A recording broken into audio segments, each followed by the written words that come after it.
საქართველოს 26 ეროვნული ჩემპიონატის სადებიუტო მატჩში წარმატებას მიაღწია ქობულეთის შუქურამ. ჩელიანინაძე მასპინძლებმა საფეხბურთო კლუბის ზუგდიდი ანგარიშით 2-1 დაამარცხეს. ანგარიში 24 წუთზე ზვიად მეტრებულმა გახსნა. მეორე ტაიმის დასაწყისში წონასწორობა შოთა ლომიამ შორი დარტყმით აღადგინა. 55 წუთზე მთავარმა მსაჯმა გიორგი ვადაჭკორიამ ხელი თამაშისთვის მოედნიდან დავით ლომაია გააძევა და პენალტი დაანიშნა.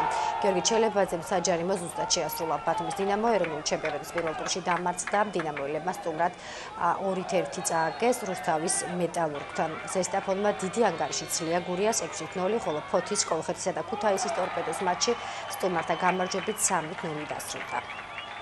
რაც ვარჯიში დავიწყეთ, ორი კვირაა ფაქტიურად.